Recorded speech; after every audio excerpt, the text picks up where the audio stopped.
Vamos a proceder a la lectura de las actas. El acta de la sesión 35 ordinaria se da por aprobada por no haber sido objeto de observaciones. El acta de la sesión 36 ordinaria se pone a disposición de las señoras y señores diputadas y diputados. Vamos a ceder la palabra al señor secretario, que dará lectura a la cuenta. Buenas tardes, presidenta. No hay cuenta en esta oportunidad.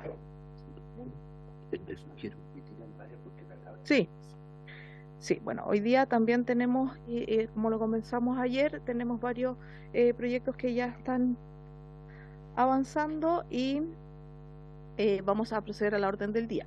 La presente sesión tiene por objeto tratar la siguiente tabla: discutir y votar en particular el proyecto de ley de origen en mensaje en segundo trámite constitucional y primero reglamentario con urgencia calificada de simple, que modifica la ley número 21.325, Ley de Migraciones y Extranjería, con el objeto de agregar formas alternativas de notificación del inicio de los procedimientos administrativos de expulsión.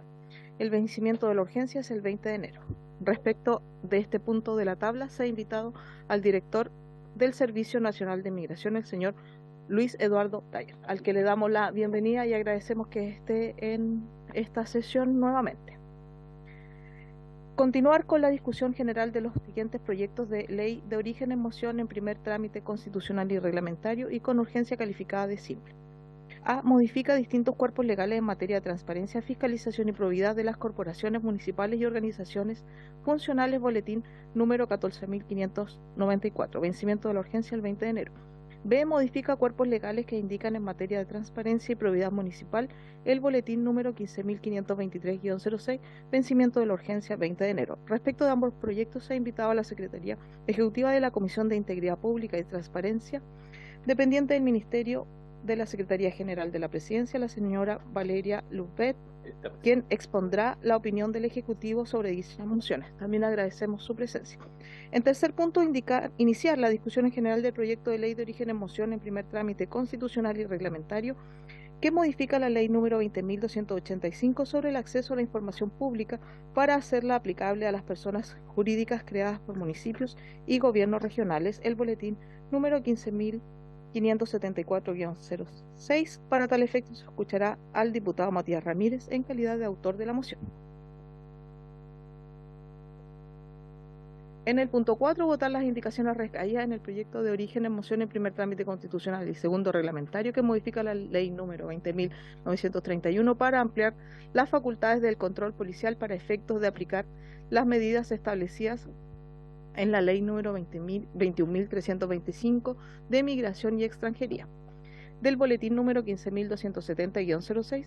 En el punto 5, continúa la discusión y votación en particular del proyecto de ley de origen en moción en primer trámite constitucional y reglamentario, que modifica diversos cuerpos legales para sancionar el acoso sexual en los sectores de la administración del Estado, que indica e imponer a las municipalidades la obligación de contar con protocolos internos para la prevención y sanción del acoso sexual, boletín número 14.458-06.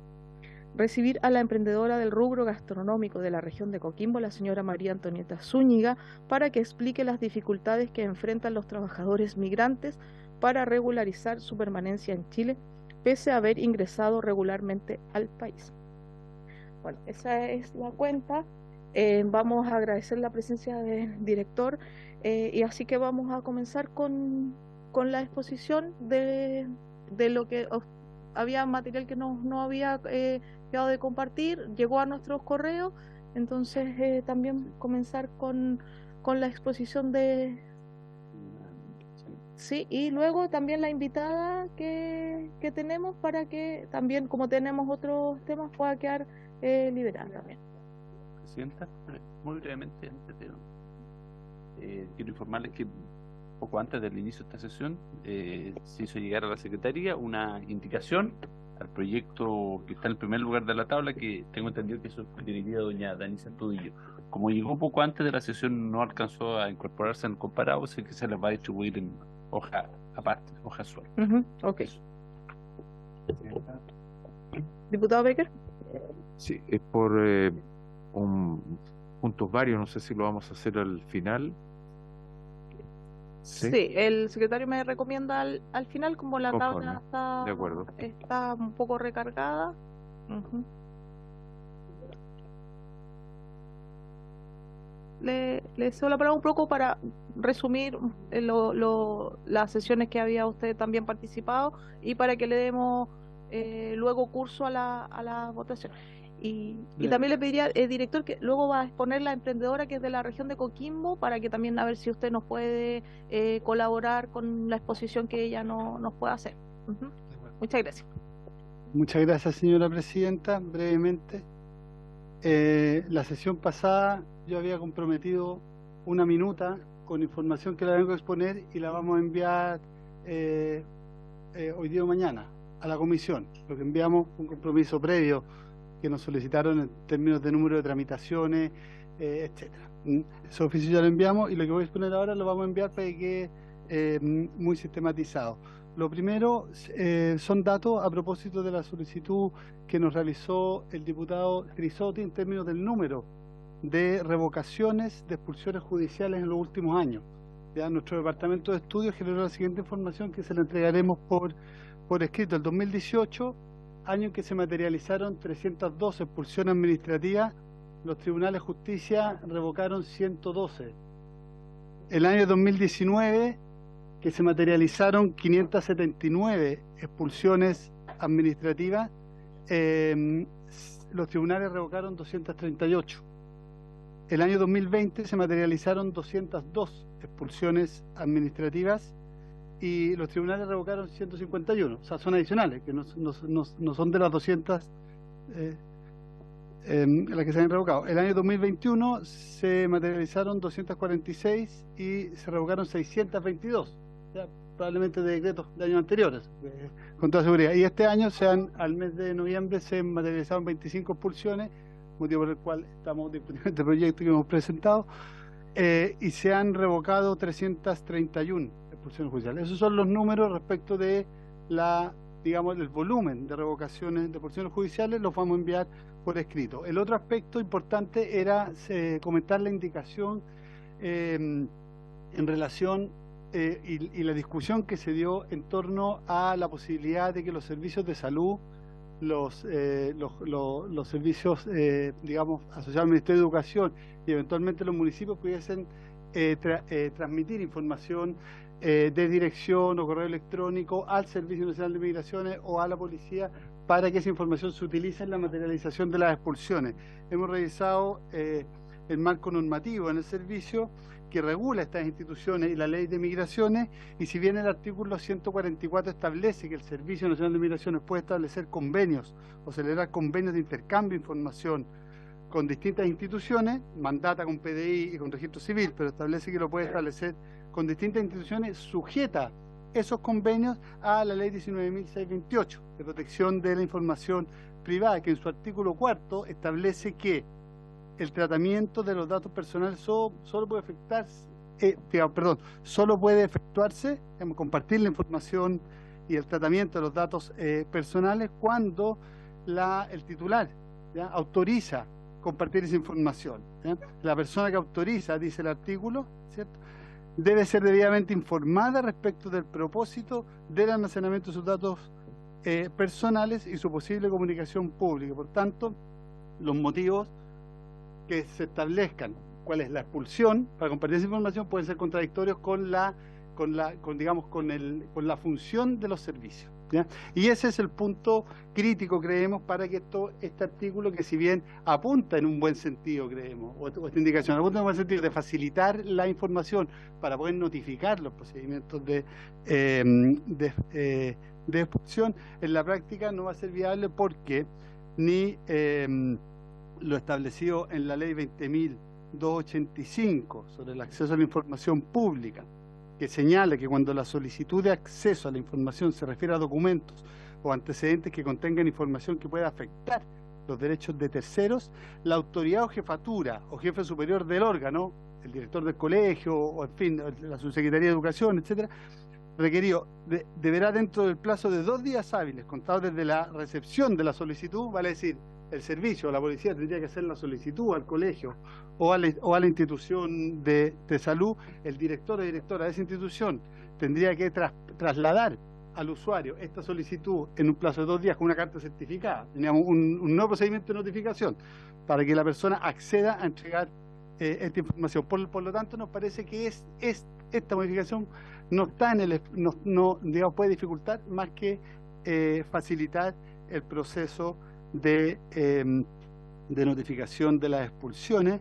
En materia de salud, la ley 20.584 establece que es la ficha clínica la que consagra la información respecto de los usuarios, la información necesaria para que puedan los pacientes acceder a la asistencia sanitaria, y el decreto que regula el DFL1, que regula a FONASA, establece en el artículo 50, letra G, digamos que el director de esa institución debe tratar los datos personales o sensibles a fin de proteger la salud de la población o para la determinación u otorgamiento de beneficios de salud.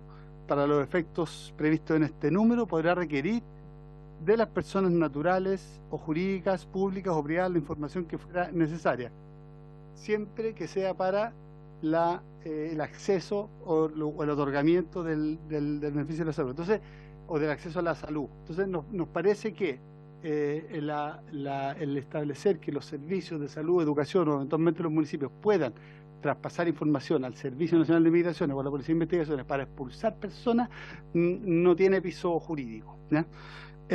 Y puede además incentivar el que las personas no accedan a los servicios de salud por temor a ser expulsadas. Entonces, de alguna manera se desnaturaliza la función de esas instituciones. Finalmente, o en penúltimo lugar, la referencia a la necesidad de que en el proceso de notificación, en el traslado de la notificación de inicio de procedimiento o de la expulsión, se traduzca en el idioma del receptor la notificación. Eso nosotros creemos que debemos sujetarlo a la Ley de Extranjería e Inmigración, que establece que los idiomas oficiales para este tipo de cosas son el castellano, el inglés y eventualmente en otras cuestiones el lenguaje de señas. Si es que fuéramos a traducir a otro idioma, esto entiendo que requeriría una modificación presupuestaria, con lo cual tendría que ser una indicación del gobierno. Y mismo argumento respecto de la notificación a través del diario oficial. Estuvimos revisando la notificación de la expulsión a través del diario oficial, que en un principio, la opinión técnica de nuestro servicio es que hay que buscar formas para notificar en subsidio, ¿ya? La segunda notificación, la que es presencial, la de la expulsión, la que es gravosa para la persona, tiene que notificarse, creemos, presencialmente. Sin embargo, podemos buscar otras fórmulas en subsidio. Sin embargo, la notificación a través del diario oficial también tendría esta limitación que implica un aumento de presupuesto, porque la ley establece que a las personas hay que notificarlas entregándoles la resolución de expulsión. Entonces, digamos, los costos que implicaría publicar en el diario oficial cada una de las resoluciones de expulsión para notificar esta expulsión lo hace un poquito, digamos, inviable materialmente o complejo, ¿ya? Y por otro lado requeriría que fuera presentada una indicación por parte del gobierno, porque requiere modificación presupuestaria. Eso, señora presidenta, respecto a los compromisos que asumimos la semana pasada de información a esta comisión. Nos comprometemos a entregar en el curso de esta semana a la Secretaría estos comentarios por escrito. Muchas gracias. Muchas gracias, director. Bueno, solo para precisar, la solicitud que se había realizado de que los distintos servicios pudieran tener o pudieran en el momento crear, cierto, esta casilla de correo electrónico, no dice relación para la expulsión, sino que queden registros disponibles de la persona, que puede que no tengamos ningún otro registro en ningún otro organismo del Estado, digamos, atendiendo que uno de los principales problemas que tenemos es la gran cantidad de migrantes que no tenemos ningún registro de identidad. Sí, director. Y voy a abrir la palabra, diputado Pérez. Sí, sobre ese punto específico, el artículo 44 de la Ley de Extranjería e Inmigración establece que los servicios públicos, cuando llega una persona en situación irregular, deben solicitar al registro civil el enrolamiento de esa persona Esto es que el registro civil le entregue un RUN provisorio a la persona para tener registro. Esto en todos aquellos afecta a todas aquellas personas que están en situación irregular. Ese es el registro que establece la ley. Hoy día sabemos que los servicios de salud, de educación, incluso servicios privados como la AFP, otorgan RUT provisorio a las personas. El sentido que tiene el artículo 44 de la Ley de Extranjería e Inmigración es que las personas extranjeras no tengan una multiplicidad de RUT para acceder a cada uno de los servicios, sino que tengan un RUN único, un número único, ¿no es cierto? Y que sea emitido por el registro civil. Ese es el instrumento, entonces, o sea, ese es el instrumento que hoy día existe. Entonces, en ese sentido, el abrir un nuevo registro en cada servicio iría en contra de este artículo. Entre en contradicciones, eventualmente. Sí, no solamente es entendiendo que hoy día una de las imposibilidades que tenemos es de notificar porque no tenemos un domicilio o los domicilios cambian con mucha frecuencia, es en subsidio de eso tener una casilla de correo electrónico. Entonces, si la persona no ha registrado en ninguna parte un correo electrónico, lo que proponían, creo que la diputada Sagardía la que proponía que si yo voy a salud, me hagan la ficha, ¿usted tiene registrado algún correo electrónico? No tengo ningún correo electrónico, pues necesitamos sí o sí tener un correo electrónico para incorporarlo dentro de sus datos personales en los distintos registros. Un poco para facilitar esta información que nosotros necesitamos tener. Esa es un poco la idea que se propone. Complementario con lo demás. Sí, diputado Kaiser, le cedo la palabra. Sí, porque la indicación de la diputada Sagardía era complementaria con la que habíamos presentado nosotros respecto de que una persona que fuese detenida ingresando ilegalmente al país se le hiciese inmediatamente un correo electrónico al cual pudiese acceder para poder ser notificado. Hoy en día la digitalización es está muy adelantada. Por otro lado, yo tengo que decir una cosa aquí. No creo que un extranjero que se encuentre ilegalmente en este país tenga derecho a servicios públicos. Es decir, el tema fundamental es que, por supuesto, existe una obligación humanitaria respecto de personas que se encuentren en una situación médica gravosa y habrá que ayudarles porque no les vamos a negar el servicio. Pero eso no significa de ninguna manera que nosotros no podamos en ese momento también identificarla y empezar a tramitar su expulsión del país. O sea, el hecho de que nosotros ahora tengamos un reglamento vigente que considera a las personas en situación migratoria irregular, ilegal, que los beneficia por sobre el chileno al colocarlos en la situación de grupo vulnerable, es una de las razones de mayor resentimiento que se está sintiendo en las poblaciones y entre la gente común que va a un CEFAM, que necesita un puesto en el jardín infantil, etcétera. Personas que no deberían estar en Chile, que son ilegales. Es decir, yo no veo la razón por la cual el Estado de Chile no puede actuar en conjunto para identificar a estas personas, ponerlas a disposición de los órganos estatales que corresponda para su devolución a su país de origen. Esto no es contra los extranjeros, esto es contra una situación que es simplemente insostenible, que es el abuso del Estado de Chile o de las leyes de migración por parte de personas que de otra manera y de manera legal no habrían ingresado a nuestro país y que están consumiendo recursos públicos que corresponden a aquellos chilenos y extranjeros que pagan impuestos en este país y que tienen derecho a estar en este país. Yo no veo cuál es el conflicto ahí desde el punto de vista ni ético, ni moral, ni mucho menos del interés del Estado. Muchas gracias, señora presidenta. Gracias, diputado Kaiser. Me parece que el diputado Trisotti había intervenido también en este punto la sesión pasada, aludiendo a la digitalización también de los aparatos estatales por este cruce también de información y base de datos. Y yo creo que quede claro que no es que se notifique, que esos datos se entiendan para notificar o para la expulsión, sino que tal cual uno tiene el registro del RUT, del nombre, etcétera, del domicilio, tenga disponible la casilla de correo electrónico.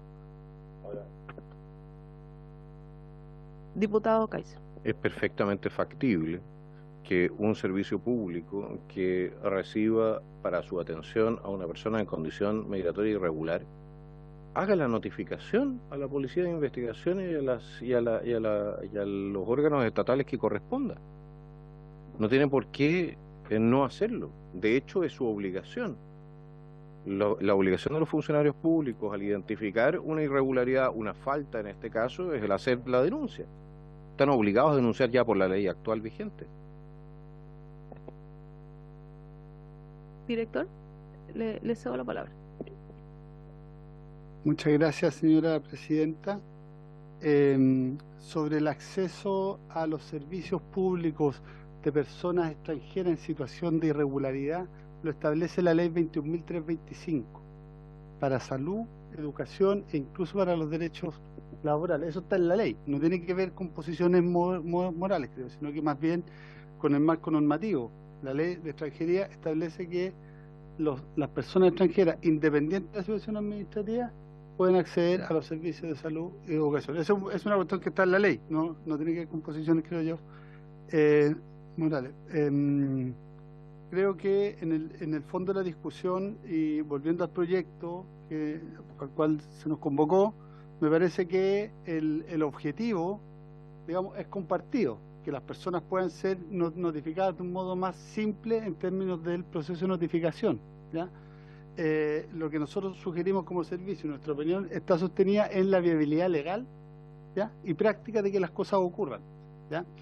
La viabilidad legal que vamos a enviar por escrito y que venimos a exponer oralmente aquí, de que un servicio público de salud o educación traspase información a la policía o al servicio, independiente de la posición moral o ética que uno pueda tener respecto al punto, no tiene fundamento jurídico.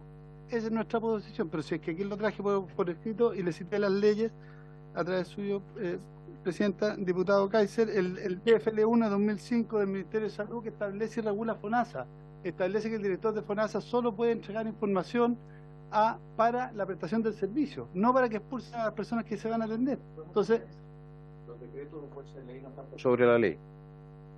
Bueno, y esperemos la ley que en tanto cedamos la obligación, disculpe, para que nos ordenemos. sí. Sí, mire, lo que yo les propongo también, porque también como el director ha tenido mucha voluntad de acompañarnos en esta legislación, los puntos que tengamos controversia o no tengamos total claridad, los podemos dejar para la siguiente sesión, porque el director también nos va a hacer llegar por escrito lo que él está manifestando. Entonces también, si tenemos controversia, a lo mejor como punto de controversia para poder dilucidarlo y poder tomarlo en una indicación posterior, etcétera. Pero porque entiendo y comparto lo que dice el director, que hay mucho, el grueso del proyecto, ¿cierto? Estamos de acuerdo y vamos a estar encaminados en eso. Entonces también hay varias indicaciones en las que estamos de acuerdo. Un poco para optimizar los tiempos, entendiendo que tenemos una tabla también amplia, ¿ya? Por favor, eso es lo que les pido. Diputado Kaiser, va a complementar el punto, sí, y después el diputado Fonsalía. Los decretos con fuerza de ley no están por sobre la ley. Existe una ley expresa que obliga a los funcionarios públicos a informar o a denunciar faltas y delitos de los cuales ellos sean testigos. Eso ya existe.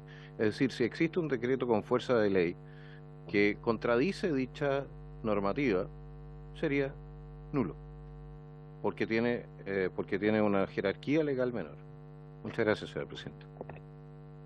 Gracias, diputado Kaiser. Diputado Fonsalida. Presidenta, por su intermedio, ¿cuál es el plazo, cuál es la urgencia que tiene esta discusión y cuál es el plazo y hasta qué plazo tenemos para poder hacer indicaciones? Porque aquí han salido cosas nuevas por las cuales uno podría hacer indicaciones respecto de ciertas normas. Sí, está hasta el día 20 de enero, secretario, y nos fijamos un plazo para indicaciones, pero solamente para facilitar el tema del comparado. Igualmente podemos, ¿cierto?, abrir si hay un punto de controversia, pero también tenemos que entender que hay cosas que a lo mejor nos estamos alejando de la idea matriz, porque entendemos que también este es un proyecto para destrabar un nudo que es la notificación a través del correo electrónico. Entonces, simplifiquémonos, y si tenemos que pasar otras iniciativas a través de otros cuerpos normativos o leyes, lo podamos ver en un tema aparte, para que tampoco nos entrampemos con este proyecto. ¿Sí? Diputado Cosme. Diputada Morales, diputada Tello, no, diputada Morales. Gracias, presidenta. por su intermedio. Estaba revisando las indicaciones que presentaron otros parlamentarios y creo que todavía estamos con una duda en la discusión acá de cuál es exactamente la notificación que se reemplaza. Si la primera o la segunda, qué es lo que busca el proyecto. Creo que acá en las conversaciones que estamos teniendo tuvimos presentaciones medias contradictorias en las últimas sesiones y parece que estamos discutiendo sobre con información errada, así que por su intermedio le pido al director si es posible como que nos deje bien claro qué notificación es para poder conversar acá las demás indicaciones. Sí, muy buen punto, diputada Morales. Diputado Come, usted va a solicitar la palabra. Director, y luego la diputada Sagardía, luego el diputado Kaiser.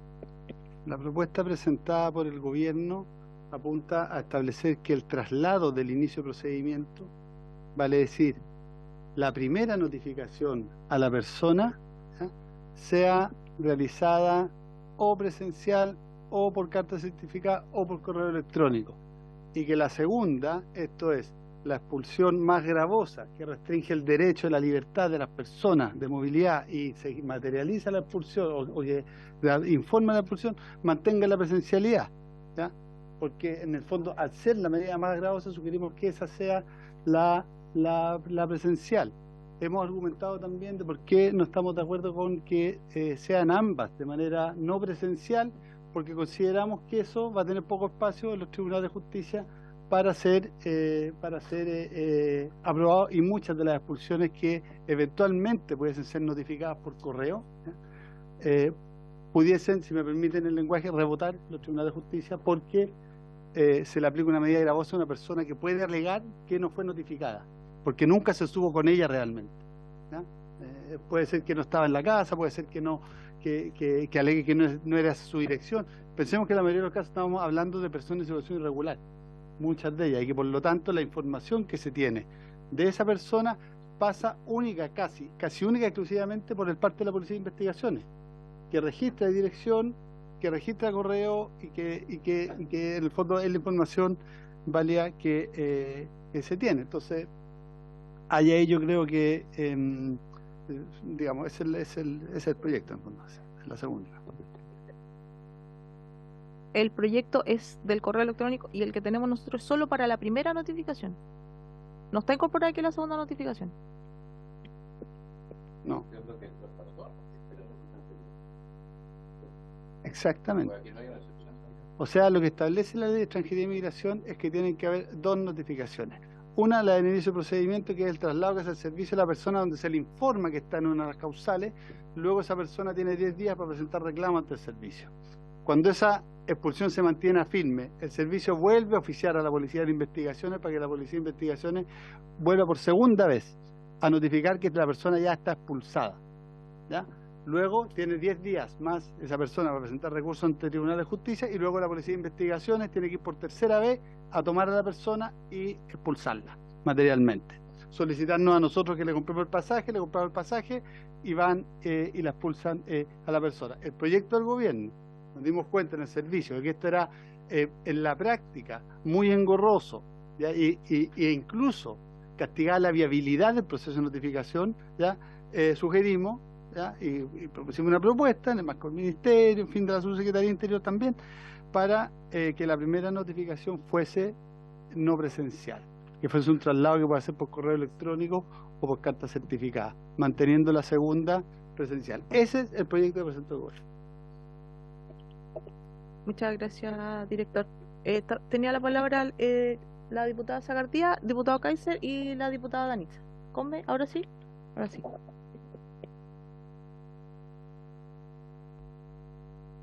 Gracias, presidenta. La verdad es que la explicación no resulta clara, porque creo que en los procedimientos regulares la primera notificación es muy importante que sea en forma presencial, y se supone que ahí está en conocimiento la persona a la cual se le ha abierto una causa de expulsión. Entonces se entiende que tendría que estar atenta a eso. A la segunda, que va a ser la resolución y que no es el que lo van a alzar y se lo van a llevar, porque tiene plazo para todavía apelar, de eso tengo entendido. Entonces, eso es lo que busca. Entonces, creo que hay una confusión en el procedimiento que no está claro en la ley, que tiene que establecerse, porque tiene que ser las mismas formas de notificación en todos los aspectos. Y estamos viendo que parece que aquí hay una forma de notificación para cuando se inicia el proceso, cuando se dicta la sentencia y cuando se expulsa. Entonces, eso quisiéramos que nos diera en forma clara el director cómo es eso, porque nos está dando respuestas contradictorias. Así que a mí me gustaría que hiciera todas estas indicaciones en forma escrita y más precisa. Gracias, señora presidenta. Diputado Kaiser, le cedo la palabra. Señora Presidenta, yo creo que el espíritu de esta comisión al legislar es aquel de simplificar y homogeneizar el sistema de notificaciones. Crear la posibilidad de ser notificado en el caso de las notificaciones electrónicas, crear una segunda oportunidad de ser notificado a través de medios de prensa, creo que hay una indicación también instalada, pero la idea es efectivamente reemplazar la notificación presencial por una notificación que se traduce en una presunción de conocimiento de dicha notificación. Y eso lo tenemos y existe ya en el derecho chileno, no es ninguna novedad. En la medida en que nosotros, y creo que ese es el espíritu de esta comisión, avancemos por ese camino, lo que vamos a tener es una simplificación del procedimiento, que es, creo que, la idea matriz de este proyecto de ley.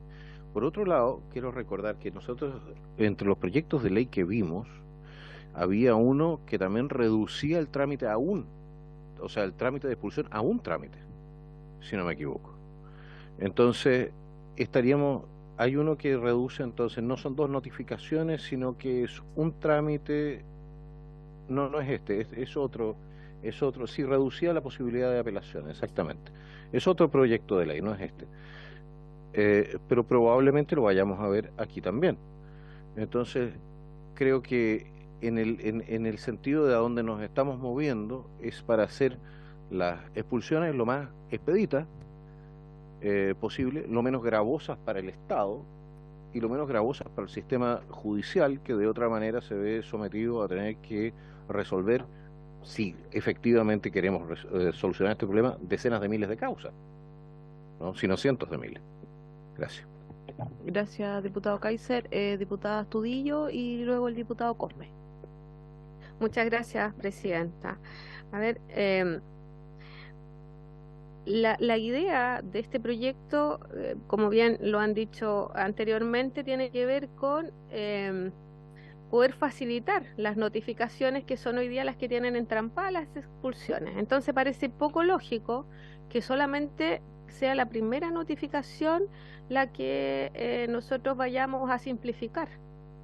Lo lógico sería en las dos modalidades, más aún, de que si la persona que está de manera irregular hoy día acá recibe la primera, es lógico que va a tomar todas las medidas para no ser expulsada.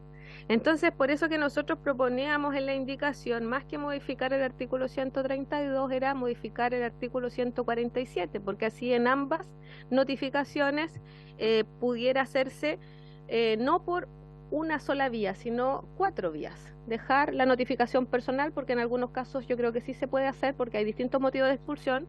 La segunda, usar esta modalidad de que yo voy al domicilio o al domicilio acreditado, ya sea el trabajo, el domicilio que ha dejado la persona, y si no está, la puede recibir un tercero que sea adulto y por lo tanto puede informar la notificación. Tiene otro proceso que también pudiera dejar una evidencia ahí en el domicilio entregado.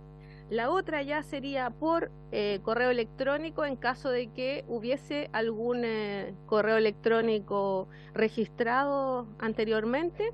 Y la última opción, si ya no hay ninguna, es el diario oficial. O sea, estamos considerando acá las opiniones y lo que hemos debatido anteriormente, pero que esto realmente permita agilizar el procedimiento, porque si no estamos gastando tiempo, comisiones en un proyecto que en la práctica no va a ser útil para el objetivo que estamos buscando. Entonces, por eso yo les dejé una copia ahí a cada uno de ustedes, porque ustedes saben que estoy estamos todos con harto trabajo, yo pertenezco a 4 comisiones en este momento, entonces espero que la podamos revisar bien, hay más plazo, pero yo le sugeriría que ampliáramos la mayor cantidad de posibilidades de notificar tanto en la primera como la segunda, porque lo que nosotros queremos es que las personas que estén acá sean personas que vengan efectivamente a aportar, y los que no cumplan con ese requisito o que hayan cometido alguna infracción, que podamos retornarla como corresponde a su país de origen.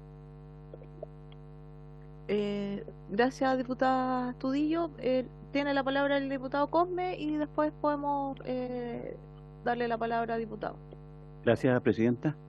Presidenta, escuchando al director de Gendarmería, decir yo, pero de Migración, porque está pensando justamente el no expulsarlo, sino que dejarlo acá. Pero estaba pensando porque una cosa es discutir con respecto a las alternativas de notificación, que pueden ser 1, 2 o 3, y pueden ser las que más se puedan detectar como para tener incluso un sinceramiento de cuánta es la realidad de las personas extranjeras ilegales que hay en otro país. Pero otra cosa también es la notificación de expulsión. Y yo estaba pensando en la práctica de hoy día, ¿cuántos tienen notificación de expulsión y qué ocurriría si esto se masifica? ¿Qué pasaría en este caso con la PDI? Ahí hay un antecedente que nos puede aportar el propio director de la PDI para explicarnos en qué ámbitos se estarían moviendo ellos, o tienen ya una conversación a través del Servicio de Extranjería. Eso, presidenta.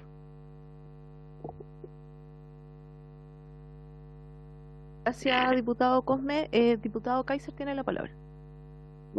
Sí, para la historia de la ley, me gustaría pedir un acuerdo, dado que usted mencionó que podríamos rebotar en tribunales. Pedir un acuerdo en que nosotros hacemos expreso que la intención de esta ley es efectivamente que estas formas alternativas de notificación sean consideradas como si fuesen presenciales. De esta manera, si lo dejamos en acuerdo, para la interpretación de la ley le facilitamos mucho las cosas tanto al gobierno como a los jueces. Muchas gracias, señora presidenta. Gracias, diputado Kaiser. Diputado Becker, y de ahí le voy a dar la palabra al director también para que ha recogido parte de las inquietudes y dudas que están en la mesa. Sí, al inicio de la comisión, presidenta, el señor secretario, don Luis Taller, planteaba el hecho de que se ponían a disposición 300, se rechazaban 150, después se ponían 100, se rechazaban de las anteriores otras 200 o 300. Yo le preguntaba si es que da positiva esta suma, digamos, porque a la larga podemos estar haciendo algo que no tiene ningún sentido, porque al parecer uno puede ingresar a nuestro país personas sin autorización y al final nosotros lo estamos avalando para que se queden en el país, digamos. Ahora, yo no tengo problema con los migrantes que vienen a aportar, pero la verdad es que todos tenemos conocimiento de lo que está ocurriendo en el norte, más los diputados del norte, obviamente, que están sufriendo esta embestida de mucha delincuencia, de muchas personas extranjeros que están quedando en la cárcel a propósito de delinquir. La cantidad de homicidios ha subido en nuestro país en forma alarmante. Y en ese sentido yo creo que habría que hacer un esfuerzo para que los tribunales o quienes sean los responsables de recibir estas apelaciones, en qué forma nosotros podemos plantear la salida de estas personas que están en forma ilegal y que los tribunales no las rechacen. ¿Por qué las rechazan? Habría que partir por eso. O traer a alguien acá que nos diga, mire, las notificaciones se hacen en mala forma, o no corresponde hacerlas de tal forma. Y de alguna idea poder tener el hecho de que si presentamos 100, rechacen 2 o 3 por sentido comunitario, pero el resto se vaya del país y no vuelva por lo menos en 10 años como está establecido, digamos. Así es que yo espero poder tener la oportunidad de que esto simplifique, se mejore, no se rechacen y que los que están acá en forma ilegal se vayan. Lo que está ocurriendo que, me decía la colega acá, que en el fondo, claro, si hay una persona que llega enferma, no le podemos negar la atención y en eso estoy de acuerdo. pero el problema es que los vamos a atender y ya tenemos problemas en los sistemas de salud, entonces vamos a atender a los extranjeros dejando de lado muchas veces a nuestra propia gente. Lo mismo está ocurriendo en algunos establecimientos, en algunas comunas, que los establecimientos educacionales ya están llenos de personas que vienen del extranjero y están en forma ilegal. Claro, los niños no tienen la culpa de que los padres tuvieron que emigrar a propósito de la dictadura en Venezuela o en otros países. Entonces, son temas complejos, porque resulta que estamos dejando fuera de la educación a los chilenos, o a los niños chilenos que están postulando los establecimientos, porque ya están los cupos completos producto de la llegada de extranjeros. Entonces, ¿cómo se va a hacer eso? ¿Cómo lo vamos a manejar? ¿Cómo vamos a lograr como digo yo, cuántas personas adicionales caben en Chile, digamos? Hoy día somos alrededor de 18 millones, ¿pueden llegar 10 millones más? ¿Cuántos llevamos? ¿2 millones? ¿Y ya estamos complicados? Gracias, presidente. Gracias, diputado Becker. Director, le cedo la palabra.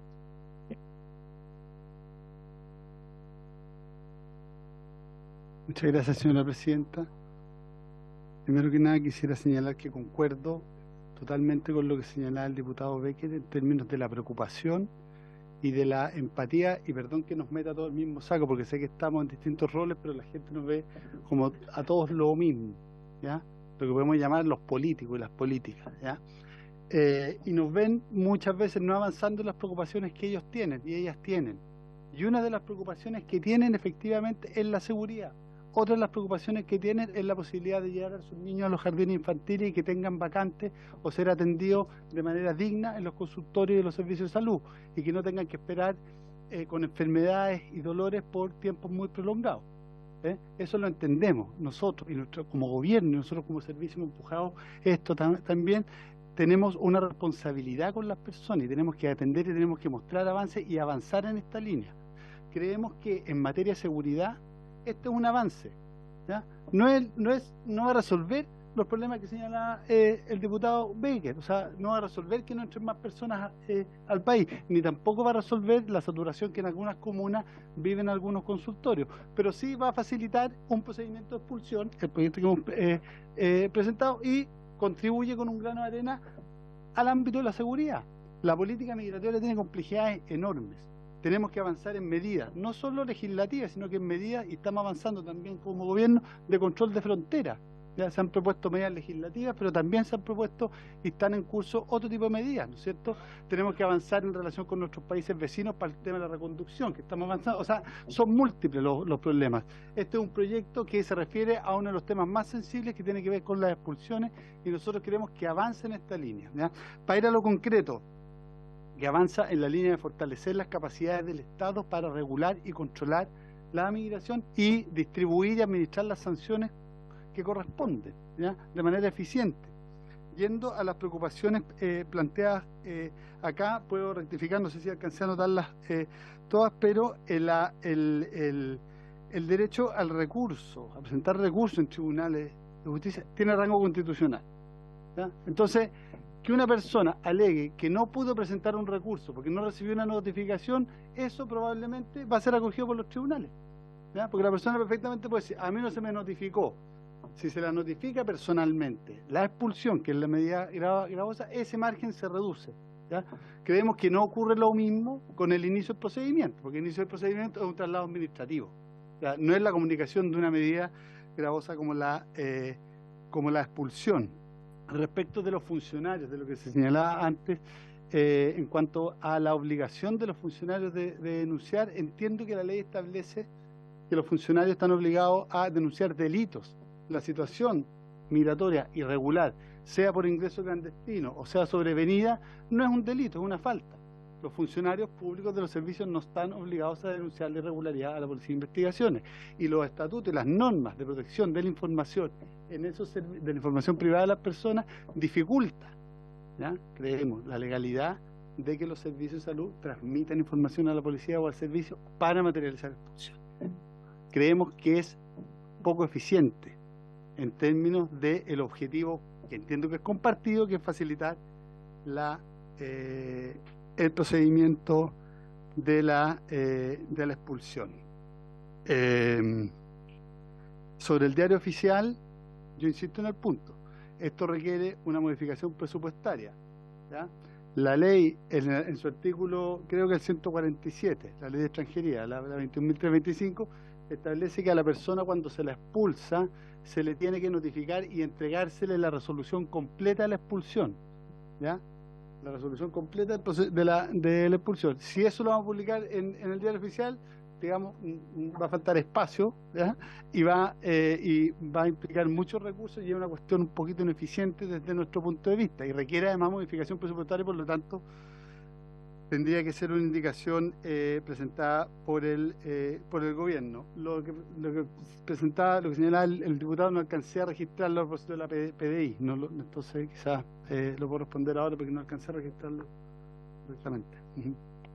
Gracias, director. Sí, solo cuando nosotros hablamos o de servicios de salud o servicios de educación o servicios del servicio que sea que la persona se acerque, no es que el servicio denuncie, sino es que quede en la base de datos registrado la dirección de correo electrónico si es que no estuviese disponible.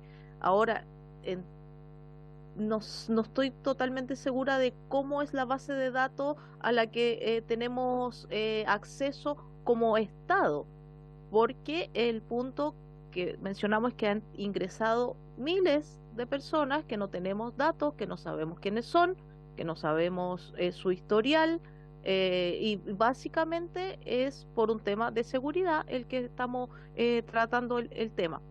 No es que los servicios vayan a denunciar ni a traspasar a PDI, sino que quede en el registro de la base de datos tal cual queda el RUT, el nombre, etcétera.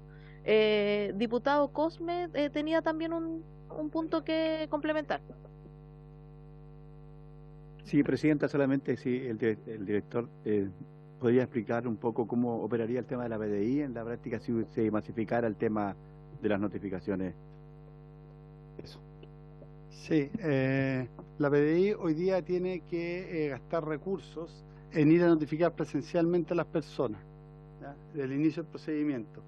Va a dejar de gastar esos recursos, ¿ya? Esos recursos probablemente los gastará el servicio notificando a través de carta certificada, cuando sea la carta certificada, y de o del correo electrónico, que no implica en realidad gasto de recursos, pero en el fondo sale más barato la notificación no presencial en el caso del inicio del procedimiento, porque no tiene que trasladarse la PDI. La segunda notificación sería la presencial, eso se mantiene como está hasta el día de hoy. O sea, sí. Bueno, no, sí, director. En la ley de presupuesto de nuestro servicio incorporaron recursos importantes para justamente para apoyar la materialización de expulsión, así que si es que eso fuese a ocurrir, yo creo que habría que llevar ese punto a la discusión del presupuesto del servicio o la PDI en diciembre del próximo año. Gracias, director. Diputada Astudillo, perdón, y diputado Kaiser. Sí, lo que pasa es que me aclaran de que la publicación en el diario oficial puede ser electrónica y eso ya está en funcionamiento y no genera ningún costo.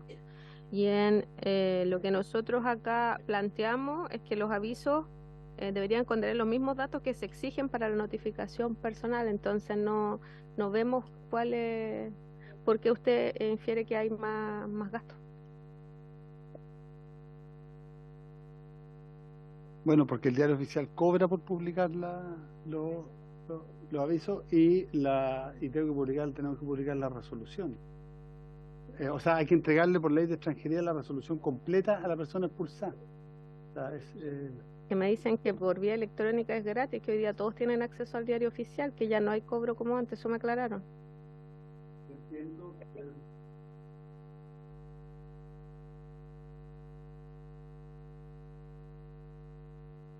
Sí, gracias por las intervenciones y bueno, voy a insistir un poco en el punto que había al comienzo, que lo que tengamos controversia lo dejemos para una segunda instancia en donde podamos traer la información, digamos, ya elaborada para ver esos puntos.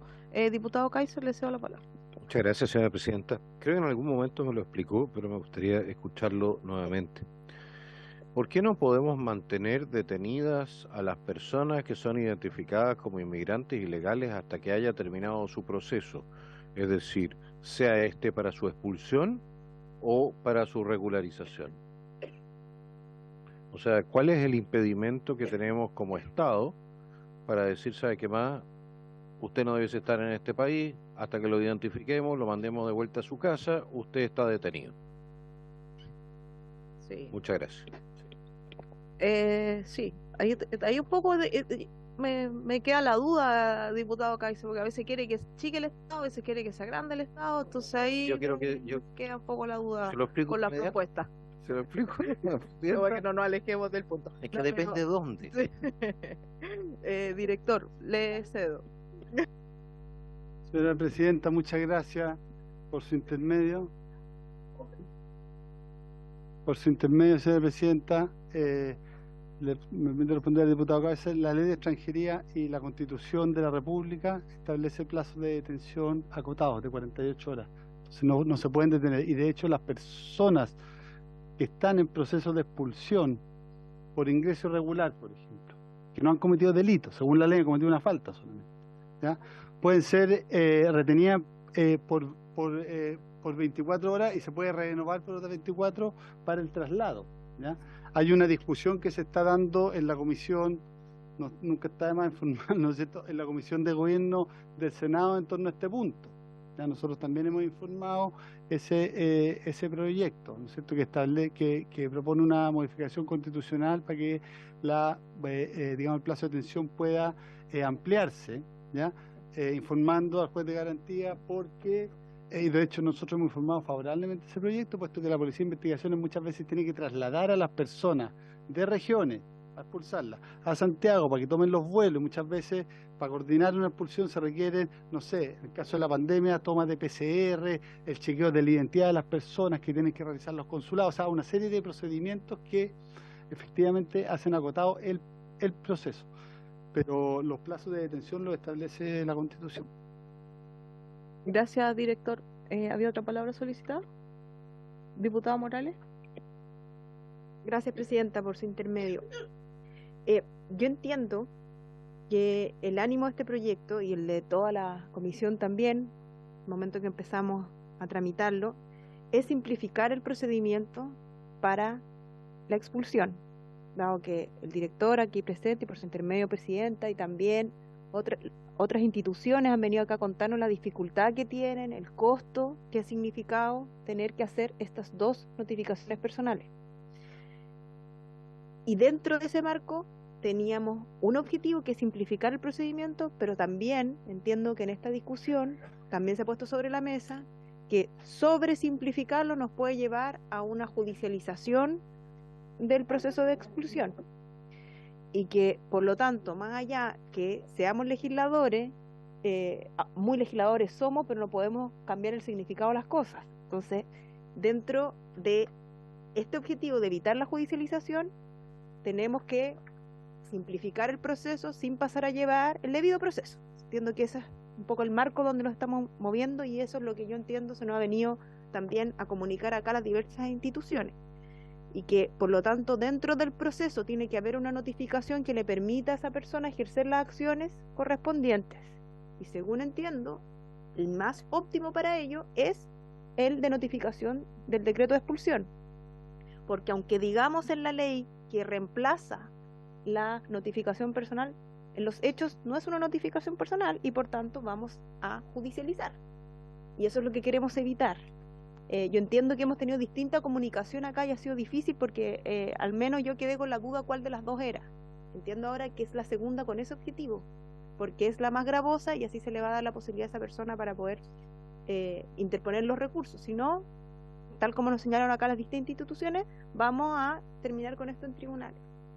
Y por eso es la primera notificación que se reemplaza. Según entiendo, lo más simple es el correo electrónico, porque es mucho más simple que sea por carta certificada o que sea en una publicación en el diario oficial. Yo, al menos, según lo que entiendo, que vinieron a señalar las distintas instituciones, que la forma más expedita es el correo electrónico. Y creo que en esto nos estamos un poco confundiendo también. que me corrija el director acá presente, pero entiendo que todas las instituciones acá vinieron a decirnos que lo más simple era el correo electrónico. Así que yo quiero también que ordenemos un poco la discusión también, porque claro, podemos ver otras formas de notificación, pero siento que estamos perdiendo el objetivo, que era la simplificación, y que nos traen acá la propuesta de hacerlo por la vía más simple posible, que es el correo electrónico. Sí, gracias. Gracias, diputada Morales. Mira, por tiempo y por la tabla que tenemos que hacer, yo creo que se han clarificado varios elementos. Propongo no votar hoy día las indicaciones, votar en una segunda instancia. También pedirle al director que todo el compromiso de traer los antecedentes que nos menciona por escrito para hacerlos llegar a la comisión y a los distintos diputados y diputadas. Y como acuerdo, que la primera notificación esté por correo electrónico, hay un acuerdo, ¿cierto? Yo entiendo que todo lo que he escuchado, tanto que sea efectivamente porque facilita el tema. En la segunda notificación, que no es que el Ejecutivo no le está poniendo hoy día en la discusión de la segunda notificación, ahí podrían eventualmente haber diferencias.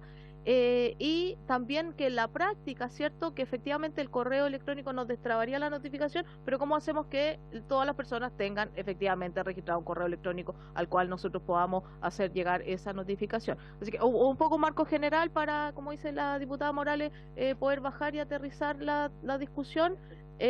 Voy a dar las dos palabras y que sea muy cortito. La diputada Nitza Tudillo, diputado Trisotti fue en salida, pero muy breve para que pasemos al siguiente punto.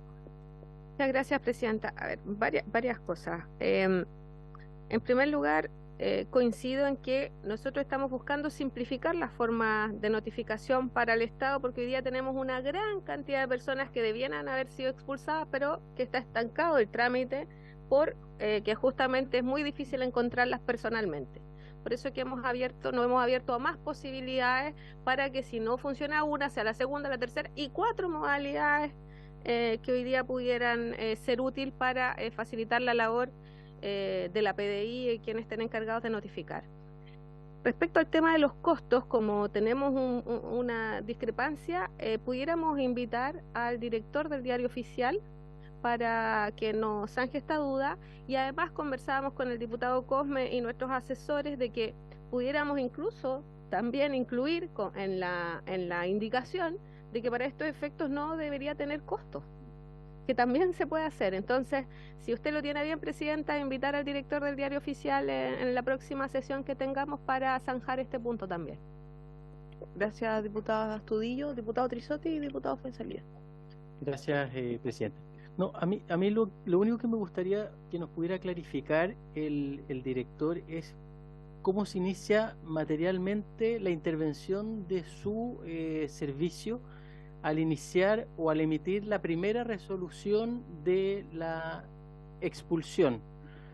Porque, claro, yo no sé si les llega una notificación, un listado de PDI o les están llegando las autodenuncias.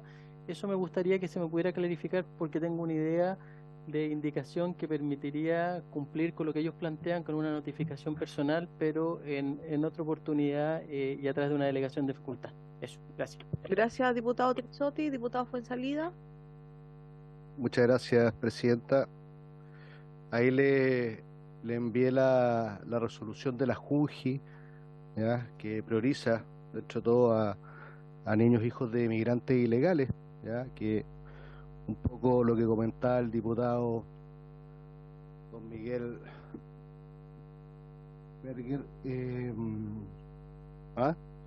Becker, perdón.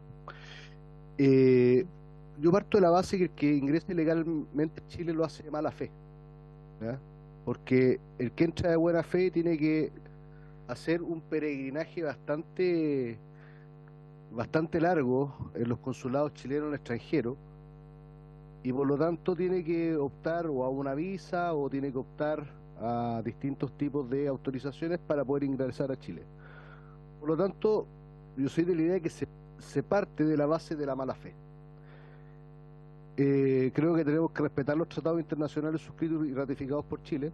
Sin duda que hay varios involucrados que están en esta ley, pero lo que me hace ruido, director, es un poco lo que decía el diputado Trisotti. ¿Por qué la notificación de la expulsión tiene que ser personal si cuando podría ser inverso?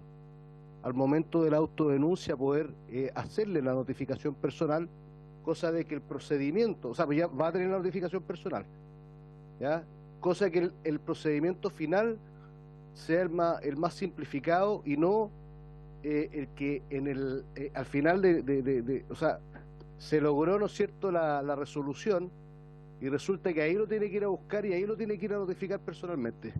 Hablábamos el otro día de la toma de las mulas, donde sabemos que el Estado de Derecho ahí no opera, y por lo tanto difícilmente va a poder entrar un receptor. Si entra Carabinero o entra la PDI, va a tener que entrar seguramente con mucha parafernalia, ¿ya? Entonces, ¿por qué no invertir el tema de la notificación, cosa que se cumpla con el debido proceso, ¿ya? Y de esa forma que la notificación de la resolución de expulsión, al momento de ser notificada vía correo electrónico, se cumple con la notificación personal al inicio del procedimiento? No sé si en el momento de que podría ser de la autodenuncia, y evitar, ¿no es cierto?, no solamente incurrir en más gastos, sino que hacerlo más fácil, porque al final del día todos sabemos que el que se autodenuncia lo hace con la esperanza de que se le pueda revisar su caso y eventualmente se le pueda hacer una regularización por casos excepcionales, sea por los distintos casos. Entonces, buscar una fórmula por ahí, director, y ahí no se pierde el principio, ¿no es cierto?, del debido proceso que está consagrado en la Constitución. Gracias, diputado Fuenzalida. Director, diputada Pérez, vamos a escuchar a la diputada Pérez y les pido que seamos lo más breve para poder dar el paso al siguiente punto. En la siguiente sesión vamos a incorporar en la tabla lo que se nos ha mencionado y también los compromisos que tenemos con el director, que nos haga llegar los escritos de los distintos puntos. Yo creo que se ha aterrizado bastante la discusión en el punto para ir destrabando las dudas que teníamos. Diputada Pérez y después director. Sí, presidenta, mire, a mí me gustaría que vamos cumpliendo los acuerdos en esta comisión. Nosotros tenemos un acuerdo para hoy día votar este proyecto y obviamente tratar el otro. Es un acuerdo que además hemos ido construyendo con el propio Ejecutivo.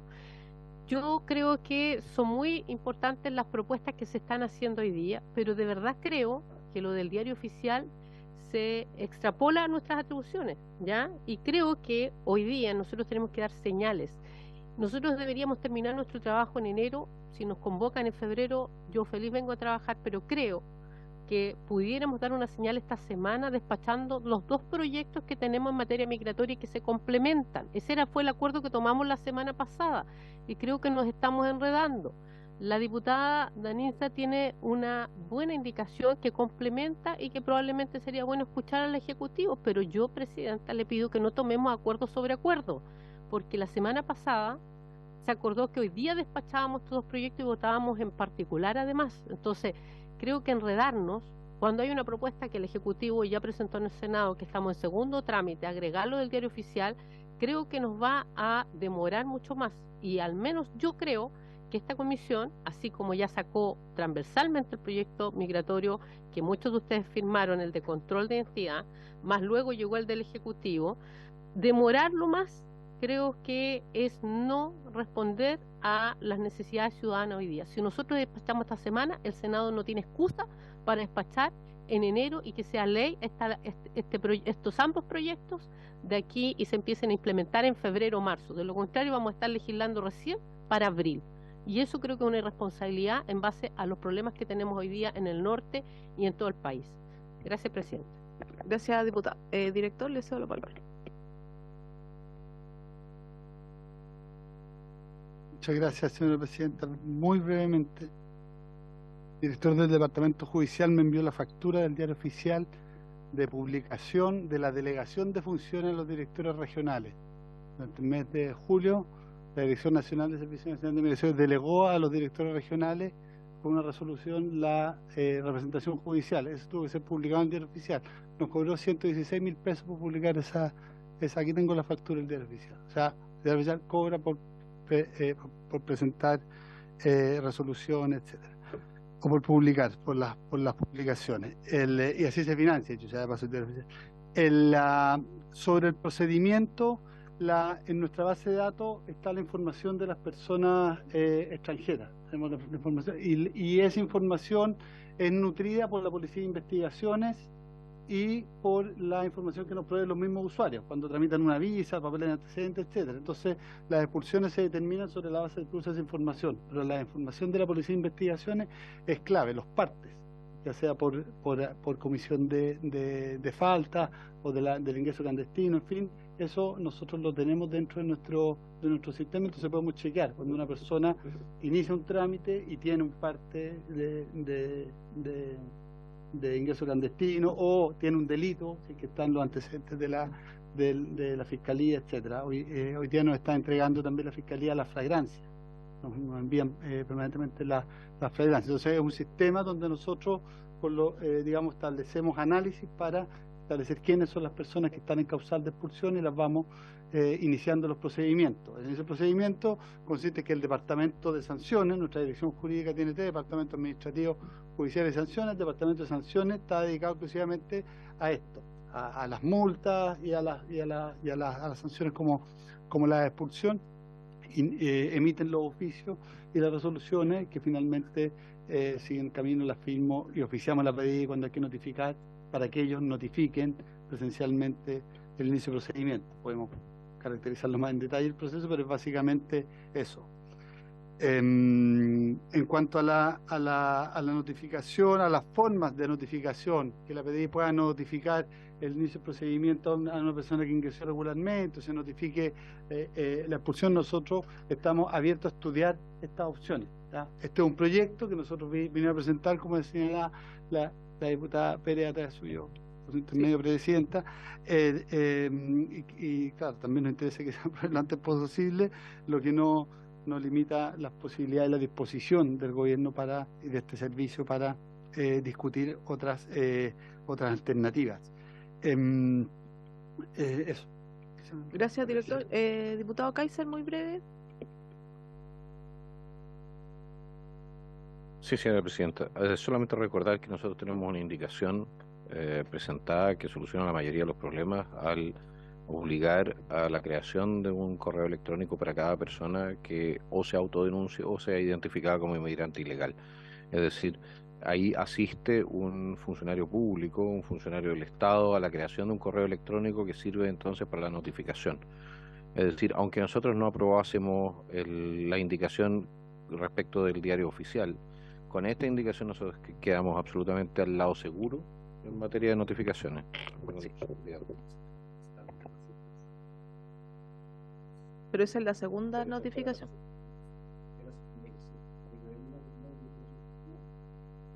Sí. Sí.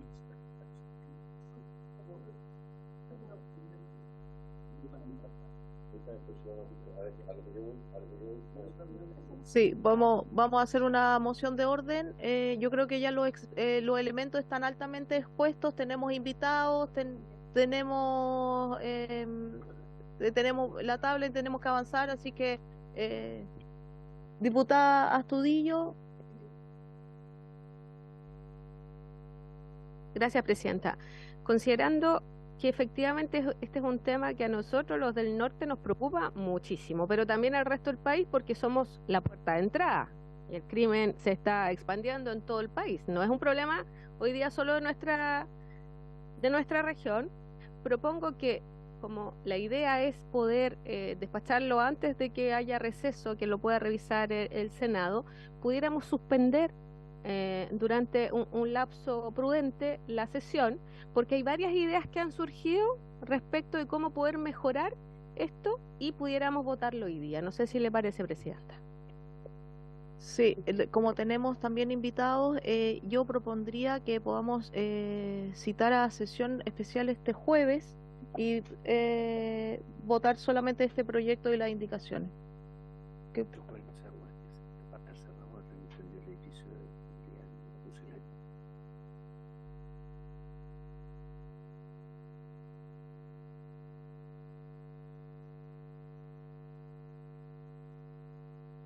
Ya, el jueves me dice que no es posible. Sí, me Diputada Pérez. permite. Lo que pasa es que este proyecto no tiene urgencia, tiene urgencia simple solamente. Pudiéramos, si tuviera el Ejecutivo le quisiera cambiar la urgencia, pudiéramos sesionar mañana en sala.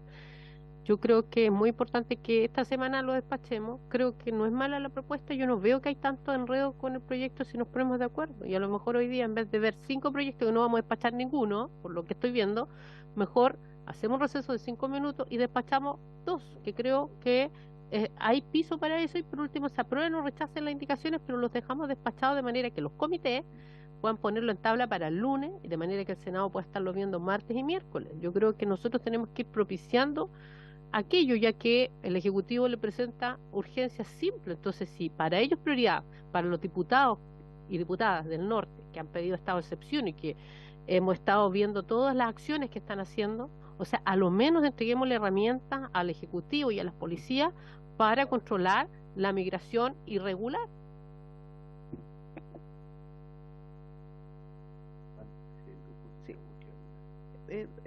Diputada Pérez, no, me disculpa, no le entendí bien si es que sesionábamos mañana en paralelo o lo podemos.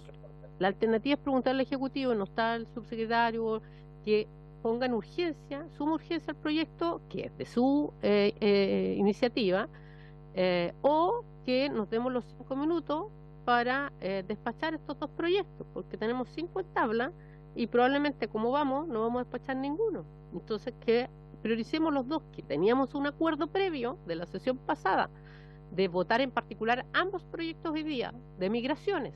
El Ejecutivo dijo que vayan juntos conversando y vamos a respaldar ambos. Y eso hasta el momento nosotros no estamos propiciando ese tipo de acuerdos, por lo que estoy viendo. Entonces, que nos demos los 5 minutos y el Ejecutivo no va a poder cambiar la urgencia, porque aquí, a través suyo, Presidenta, le preguntamos al director de extranjería, ¿está en condiciones de hoy día, por ejemplo, cambiar la urgencia y mañana que nos pudiéramos convocar?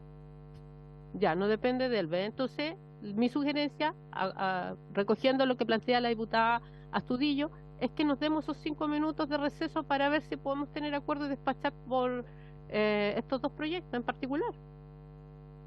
¿Tú te refieres al proyecto que estamos discutiendo más el de control de identidad? Así es. Sí. Que el acuerdo, que también hay varias indicaciones. Sí, pero teníamos un acuerdo previo de despacharlo. Yo no entiendo por qué el otro está en quinto de la tabla. Y el acuerdo fue anterior, lo consulté con la Secretaría, de despachar en particular esta semana.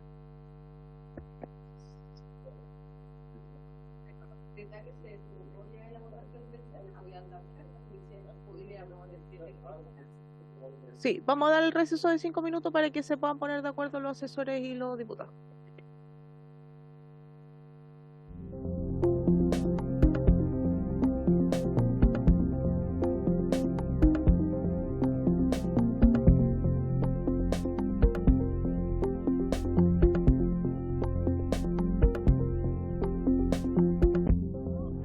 Se reanuda la sesión. Sí, para que tomemos un acuerdo. Les recuerdo que tenemos también invitados y invitadas, así es que... Sí, es que diputados y diputadas, le pido que en esta sesión no se va a zanjar este tema porque han salido otros elementos en la mesa. Así es que yo les propongo, porque además también... Sí. Bueno. Sí, bueno, ya tenemos los antecedentes en la mesa. Podemos descansarnos y que se vaya a la tarde. Sí, diputados y asesores también. ¿De quién? El asesor de Danitza Astudillo, diputada, por favor, para que nos ordenemos. Y yo le sugiero también que cuando tengamos este tipo de proyectos y sepamos que estamos convocados a ciertos puntos del proyecto, los asesores se puedan reunir con anticipación para también ir destrabando. Entendemos que está la voluntad también del Ejecutivo. El proyecto es para destrabar el tema de las notificaciones. Han salido otras aristas porque entendemos que queremos un proyecto que salga con rapidez, etcétera, por la crisis que tenemos, pero si en la práctica no va a cumplir con esa función, o si en la práctica vemos, y en la discusión que se ha dado acá, vemos que hay una fórmula que vayan en la misma línea de destrabar este nudo y de ahorrar capacidad de personal, capacidad económica para cumplir con el tema de las notificaciones, entonces, como ya se han dado todos estos elementos, yo propongo y también le pido apoyo a la comisión que sesionemos el día viernes a las 10 o el día lunes a las 10 por estos dos proyectos y nos comprometamos al despacho de aquello y que también el Ejecutivo que ha estado acá y que también ha dado insumos los pueda mandar formalmente para que los asesores, las diputadas y los diputados los tengan en conocimiento y podamos zanjar estos dos proyectos. El lunes a las 10 puede ser y puede ser por Zoom, digamos, y nos comprometemos. Mixta, ¿sí? Ok. Que hagamos el acuerdo de remitir a la presidencia de la Cámara, que puedan ponerlo en tabla, ojalá el mismo día, sobre tablas, como quieran, pero que sí, ahí para que el Ejecutivo nos ayude con eso y también los comités, los distintos diputados en sus comités también puedan hacer esa solicitud. Que vayan pronto. Sí, ya. Vamos a dar punto, vamos a tomar ese acuerdo, vamos a dar paso al siguiente punto. Director, le pediría que nos acompañe porque tenemos también, y es una invitada que a raíz de la solicitud de la diputada Tello, viene hace varios meses esperando también este tiempo de exposición y le voy a también esperar que sea muy breve la señora María Antonieta Zúñiga para que se pueda remitir en 5 minutos de exposición para que nosotros podamos recoger la exposición. Está el director también que nos va a dar un insumo importante para poder tomar el caso que ella nos viene a presentar y poder, diputada Tello, responderle en una instancia distinta también para también poder tomar los siguientes invitados. Diputada Tello, y después le damos la palabra a la señora María Antonieta Zúñiga. Muchas gracias, presidenta. Sí, la verdad es que la invitada lleva harto rato esperando poder hacer su intervención. Ella está acompañada además de otras 2 personas que también son empresarios que la acompañan. Así que bueno, pedirle las disculpas del caso por la demora y agradecerle que esté todavía acá preparada para exponer. Muchas gracias. Sí, damos la bienvenida a la señora María Antonieta Zúñiga. Bueno, las dinámicas de las comisiones son un poco complejas por los tiempos, así es que le damos la palabra y le damos 5, máximo 7 minutos para su exposición. Muchas gracias, señora María Antonieta, por estar, también por haberse mantenido la sesión. Sí, muchas gracias. De verdad, me presento, soy María Antonieta Zúñiga, gerente de un proyecto asociativo que reúne a 20 empresarios gastronómicos de la región de Coquimbo. Y ya con el tiempo acotado, lo que queríamos era entregar antecedentes que puedan servir a esta discusión de primera fuente y que entendieran ustedes también cómo estas temáticas nos afectan tanto en materia de empleabilidad con respecto a la regularización de la documentación de los inmigrantes, así como también viniendo del rubro turístico, como las deficiencias en un sistema que no se condice con la realidad también afecta terriblemente a lo que son los destinos turísticos por concepto de carpistas y todo lo que involucra también las problemáticas de la migración. Voy a dejar para que hable en representación del grupo a uno de los empresarios pertenecientes a esta agrupación, el señor Diego Espejo, de uno de los restaurantes, para ser concisos y claros con respecto a la exposición. Gracias. Hola, muy buenas tardes a todos los presentes. He escuchado exposiciones de cada uno y me gustaría poder aportar en el contexto de la situación migratoria que tenemos hoy en día en Chile. Puedo hablar desde en primera persona en el contexto empresarial, partiendo de la base que hoy en día en nuestro país tenemos 2 escenarios migratorios. El primero, el inmigrante, que viene a delinquir, y el inmigrante que viene con la intención de poder crecer y aportar al país. Partiendo de esta base, considero que el sistema nos obliga a entrar en un círculo el cual no nos permite poder regularizar a quienes vienen a aportar con la intención de poder trabajar en el contexto de nosotros, que es el rubro hotelero y gastronómico. Yo, como en representación de los empresarios, estoy en la obligación de poder llevar un contrato para todos quienes tengan la intención de venir a trabajar Sin embargo, estos contratos en muchas oportunidades están condicionados a un sinfín de términos los cuales son inviables para nosotros como empresarios. Por ejemplo, estamos en la obligación de poder entregarles un pasaje de vuelta a las personas que tengan la intención de trabajar con nosotros, de vuelta a su país. Sin embargo, en el mismo sistema el cual no conversa con la realidad. Por ejemplo, tenemos a personas que tienen la intención de trabajar y nosotros estamos atados de mano para poder contar con sus servicios, considerando que el rubro de nosotros principalmente tiene que ver con la atención y con el servicio.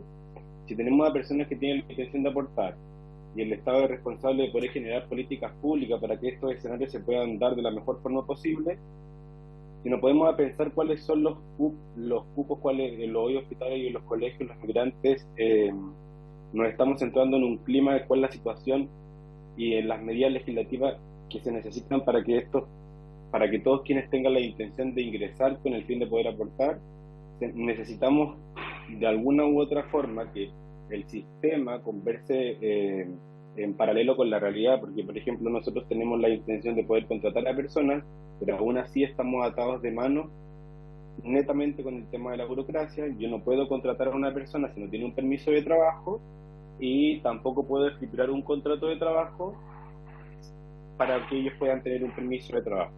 Al fin y al cabo, la intención principal de nosotros es poder generar empleo, generar unas condiciones para las personas que tengan la intención de entrar a nuestro país con el fin de poder trabajar, pero de alguna u otra forma estamos atados de manos como rubro, porque de verdad que es una mano de obra que se necesita, y al fin y al cabo no podemos contar con ellos por todo lo que involucra la regularización de las personas.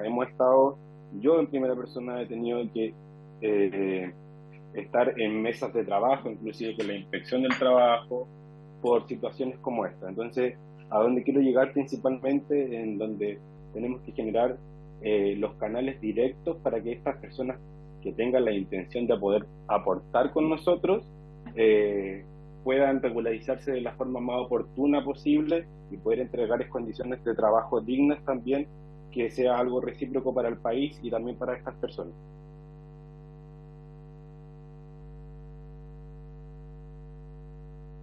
¿Se escucha, verdad? Sí, se escucha, pero no lo vemos. Sí, se Ya, escucha perdón. y se atiende el problema.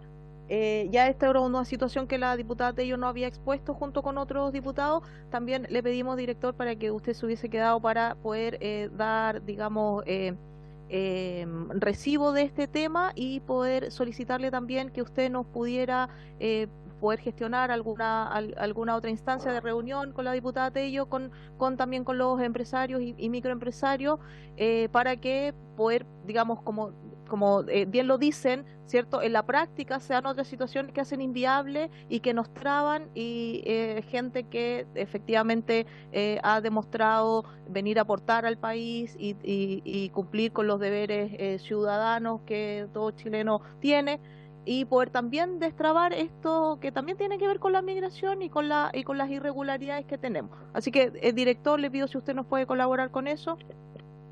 Muchas gracias, señora presidenta. Nosotros tenemos varias mesas de trabajo con distintos gremios. Ya tenemos una mesa de trabajo, por ejemplo, con la SNA a propósito de entregar la información a los empleadores para que puedan transmitir a sus trabajadores para facilitar los procedimientos. Nosotros entendemos que nuestra ley de extranjería y migración es una ley compleja en términos de juntar oferta y demanda en el mercado de trabajo, pero nosotros tenemos como servicio el objetivo, y asumimos como una de nuestras prioridades, el generar las condiciones para que esta dificultad que tiene la ley pueda ser subsanada. Así que desde ya a las personas que expusieron las dejo invitadas, a través suyo quizás, diputadas, quedamos en contacto para que podamos establecer una mesa de trabajo para ir resolviendo estos temas y entregarle todos los insumos para que pueda efectivamente esta migración, que es una contribución al país, integrarse de manera adecuada. Gracias, diputada Tello, le cedo la palabra. Gracias, director. Así que lo dejamos también. Muchas gracias, presidenta. Bueno, agradecer, por supuesto, tanto a María Antonieta como también a Diego, que han expuesto el día de hoy. También agradecer la instancia al director nacional de Migraciones y también la disposición para poder hacer un puente allí en un tema que es muy importante, como decía él muy bien, y que en definitiva es lo que queremos destacar y resaltar respecto a esta temática, es que efectivamente existen personas que llegan a nuestro país, que hacen una contribución, que hacen efectivamente un aporte a nuestra sociedad, y nosotros como Estado también tenemos el deber de generarles las condiciones para que puedan efectivamente desarrollarse de manera digna y también ser parte en la solución de lo que nos plantean también los emprendedores y empresarios que están en esta red que mencionaba María Antonieta, ¿cierto? Son más de 20 personas que están en esta misma lógica, así que me parece que creo que también es algo que tenemos que atender como comisión, así que reitero el agradecimiento y voy a estar allí molestándolo para que podamos generar esa instancia también. Así que nuevamente, muchas gracias por la paciencia y por esperarnos, y a ustedes también por darnos el espacio acá en la comisión. Muchas gracias. Bueno, agradecer al director y también, bueno, ya quedamos comprometidos para el lunes para poder sacar ambos proyectos que tienen que ver con el control migratorio, así que todos los antecedentes que nos pueda enviar, eso se agradece.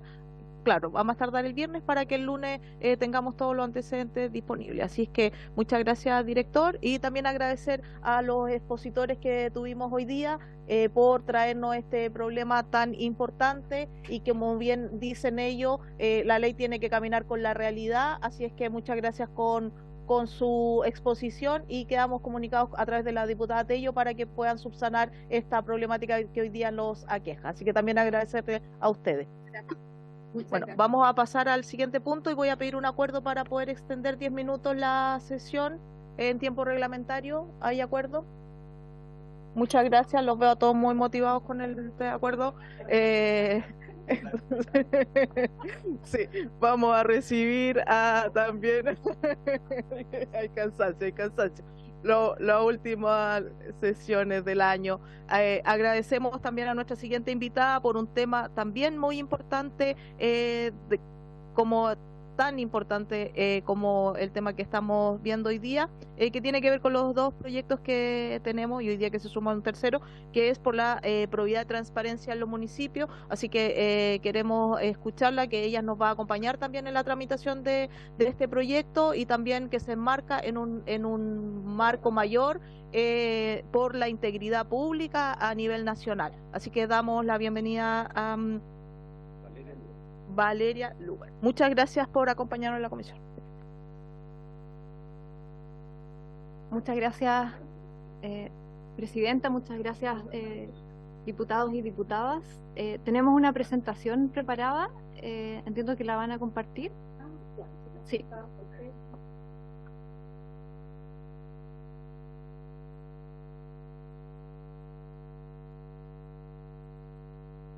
Voy a tratar de ser muy sintética y ir al grano. Vi que ya tuvieron una sesión súper intensa con el primer punto de la tabla, así que lamento que esto les tome una prórroga aún de la sesión. Ahí ya tenemos la presentación cargada. Primero contarles que yo soy secretaria ejecutiva de la Comisión Asesora Presidencial para la Integridad Pública y Transparencia. Está Matías Clark, él es abogado también de la comisión. Nosotros somos una comisión asesora presidencial, pero estamos alojados en el Ministerio de Secretaría General de la Presidencia, y hoy nuestra principal tarea, si puedes pasar a la siguiente lámina por favor, es justamente la Estrategia Nacional de Integridad. Como antecedentes, y acá si puedes pasar a la siguiente, tenemos hoy una percepción en un estancamiento en los niveles de percepción de corrupción, y esto debiera ser algo que nos llame a innovar en estrategias de combate a la corrupción. Acá, si puedes pasar a la siguiente, por favor. Si vemos la ubicación, el ranking de nuestro país en América Latina, en general encontramos esto de manera muy positiva, que Chile aparece a continuación de Uruguay y con resultados muy positivos en comparación a la región. Pero sin embargo, si puedes pasar a la siguiente, por favor. Cuando miramos nuestra evolución en el combate contra la corrupción y vemos que a partir del año 2016 nos pegamos una bajada en nuestro ranking de percepción de corrupción del índice que mide Transparencia Internacional, de ahí nos hemos mantenido estancados como país, pese a que se han hecho reformas muy importantes en esta materia. Si puedes pasar a la siguiente. Acá, un poco para tener la comparación no solo con la región, sino también con los demás países de la OCDE, ya el escenario empieza a no ser tan favorable y encontramos que hay puntos muy importantes sobre los que mejorar. Acá comentar que la tradición chilena para combatir la corrupción ha sido históricamente reactiva, es decir, tenemos casos de corrupción importantes que nos impactan, nos conmueven a la ciudadanía en general, y los gobiernos salen a reaccionar con agendas puntuales, específicas, a hacerse cargo de los problemas que ahí se denunciaron o que salieron a la connotación pública. Y podemos ver, por ejemplo, desde el año 94 con la Comisión Nacional de Ética Pública, surgió a raíz de casos de corrupción, el caso que se conoce como Dávila. Lo mismo el año 2003, 2006 y 2015 surgieron comisiones asesoras para específicamente proponer reformas.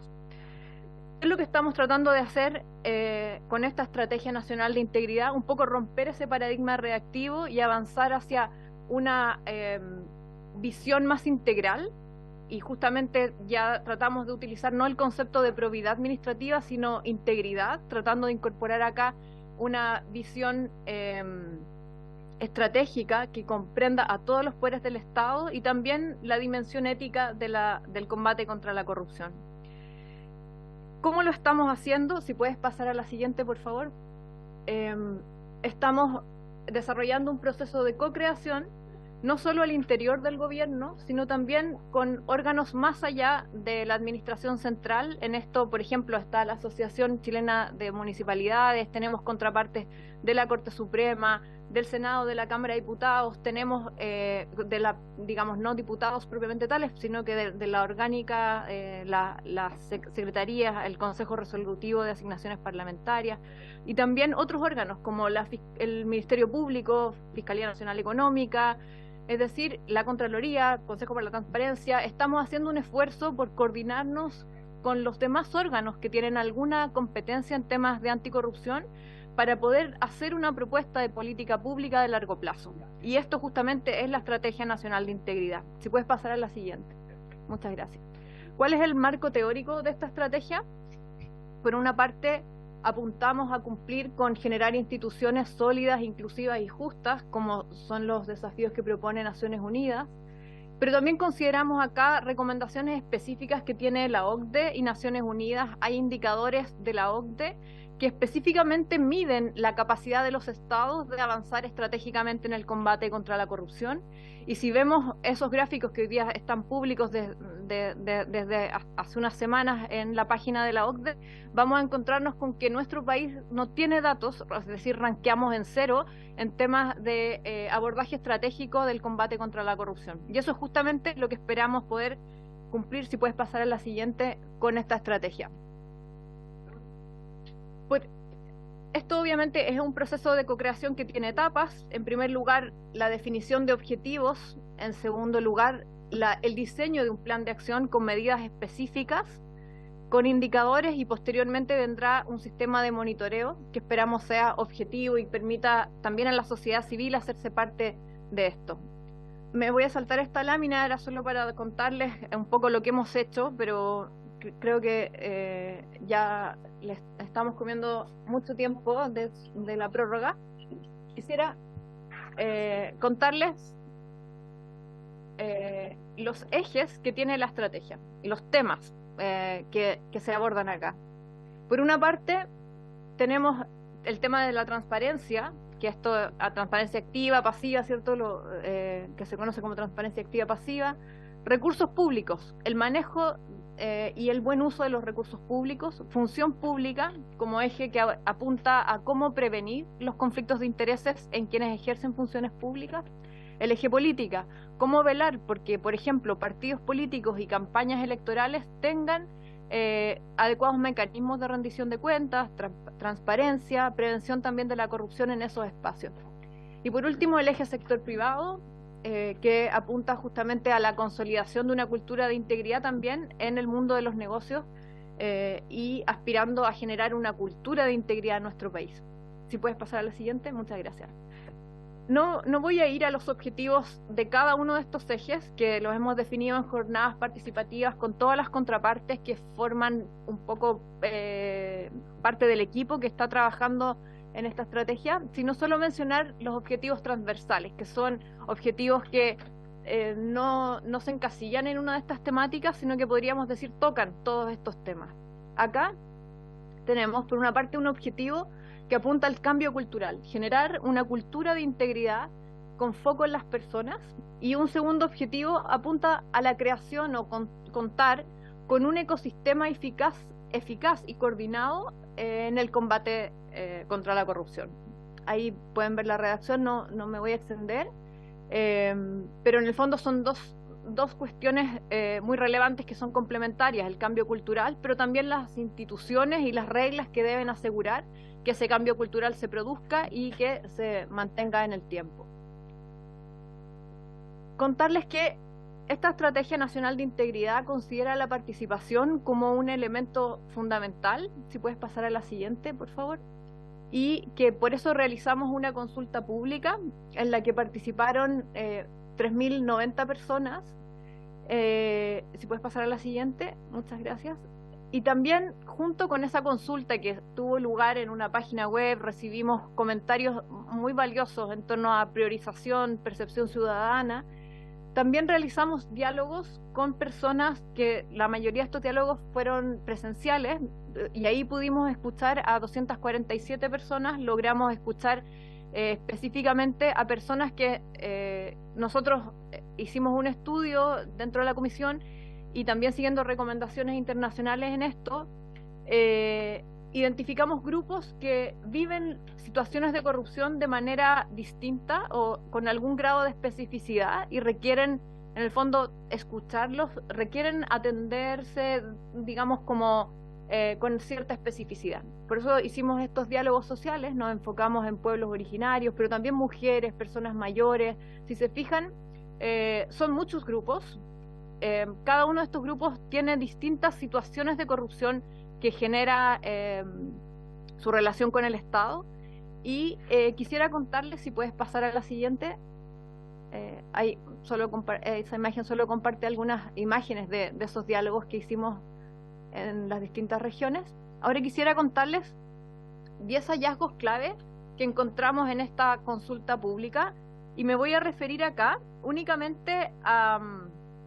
me voy a referir en profundidad a los que se relacionan más con el proyecto de ley que está en trámite y se refieren específicamente a los municipios. Pero la información sobre los hallazgos de la consulta está disponible en nuestro sitio web, así que no voy a referirme a cada uno de los hallazgos. Si podemos pasar a la siguiente, muchas gracias. Primero, sale de los diálogos que las personas hacen una asociación directa entre el concepto de corrupción y una percepción general de abuso. Si puedes pasar a la siguiente. Esto se relaciona con la manera en que las personas viven situaciones de vulnerabilidad, y con un concepto de corrupción que para las personas a veces es muy difícil de como desplegar o entender más claramente, cosa que sí pasa con el concepto de abuso, que es algo mucho más claro y que además se vive directamente. Si puedes pasar a la siguiente. Acá comentar que de los diálogos, una cosa que surge específicamente de algunos grupos como mujeres, personas privadas de libertad y personas pertenecientes a la comunidad LGBTIQA+, sale que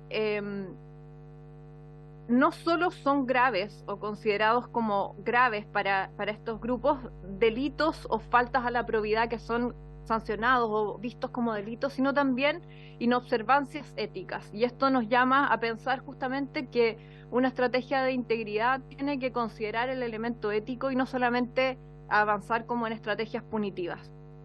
Si puedes ir a la siguiente lámina.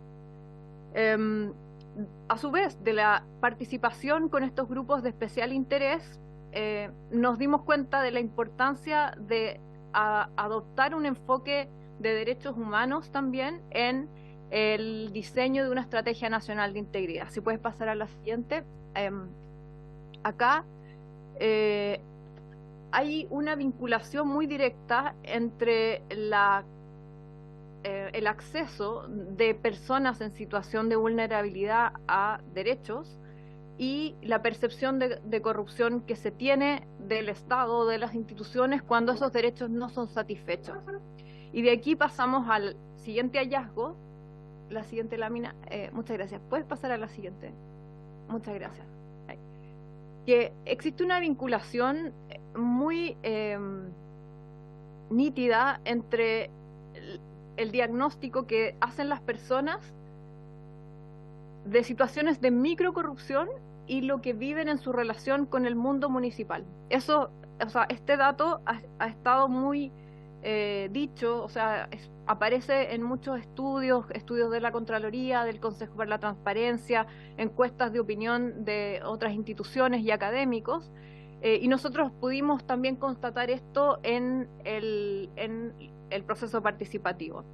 La microcorrupción, es decir, situaciones de corrupción que afectan a una persona en particular en su relación con un funcionario, una persona concreta de un municipio, y a la vez que esto está vinculado a el acceso a derechos de las personas, se levanta como una alerta y de nuevo nos hace poner el mundo municipal en el foco de nuestra atención. Entre las cosas que se comentaron del proceso, en este proceso participativo, por ejemplo, se comentaba la interacción con los funcionarios, se comenta el frecuente uso de pitutos o también los problemas o riesgos de corrupción que existen en las compras públicas, y esto específicamente a nivel municipal. Si puedes pasar a la siguiente lámina. Acá en este gráfico me interesa mostrarles que de este estudio se levantó un índice de integridad percibida y el mundo municipal aparece en el tercer lugar más malo, digamos, aparece antes lamentablemente partidos políticos y Congreso, que tienen también un rol muy importante en una democracia, y el mundo municipal aparece en tercer lugar. Acá, si bien no es muy difícil apuntar a contar con datos duros sobre cuánto genera el costo de la corrupción o cuál es el costo de la corrupción, han habido sí algunas estimaciones, pero lo cierto es que según los datos que constamos o los datos que son públicos, sabemos que más del 50% de los municipios hoy día tienen causas criminales por delitos de corrupción abiertas que está persiguiendo el Consejo de Defensa del Estado, y a la vez encontramos antecedentes de estudios que ha hecho el Consejo para la Transparencia que muestran que las corporaciones municipales en particular son, o sea, prácticamente la mitad tiene incumplimientos por transparencia. ¿Cómo incide este diagnóstico hasta acá en la estrategia? Y acá la primera, si puedes pasar a la siguiente lámina, muchas gracias. Es justamente el impulso de estos proyectos de ley que está viendo esta comisión, justamente en el contexto de la conmemoración del Día Internacional contra la Corrupción. La ministra Analía Uriarte asumió el compromiso de impulsar este proyecto, y justamente esto es porque es plenamente coherente con lo que busca la Estrategia Nacional de Integridad. Y si puedes pasar a la siguiente lámina. Y acá comentarles que además de este proyecto hay otros proyectos que están en trámite que abordan también temas de integridad y transparencia en municipios, que para nosotros en el fondo son complementarios, y temas que se abordan acá no están en discusión en los otros proyectos, y por eso estos proyectos son tan importantes y valiosos desde nuestro punto de vista. Y acá, por una parte, está el proyecto que se conoce como Transparencia 2.0, que hace modificaciones a la ley de transparencia. Es un proyecto que está en el Senado, en segundo trámite, ante la Comisión de Hacienda, y ese proyecto extiende las normas de transparencia a las corporaciones municipales. En segundo lugar, hay un proyecto de compras públicas que también está en segundo trámite, está en este momento en el Senado, en la Comisión de Economía, Y ahí hay normas muy importantes que tienen que ver con, por ejemplo, la eliminación de la exclusión que hoy día existe en la ley de compras de que las municipalidades deban recurrir a los convenios marco. También se contempla en ese proyecto, bueno, se incluye desde luego las corporaciones municipales como afectas a la ley, y se limita la posibilidad de rechazar licitaciones para los consejos municipales, cuestión que también ha sido uno de los riesgos de corrupción. Si puedes pasar a la siguiente. Sí, Valeria, disculpa Sí. que te interrumpa, Sí, pero por por el supuesto. tiempo ya que hicimos la extensión, nos quedan súper poquitos minutos. poquito. Entonces, Ya. para ir cerrando, sabemos que tú nos vas a acompañar en la tramitación de este proyecto y también van a haber otras instancias para poder sociabilizar en lo que está impulsando hoy día el gobierno, que tiene que ver con esta integridad pública, que es un marco mucho mayor a nivel país. Así que te agradezco un poco y para ir cerrando. Sí. También.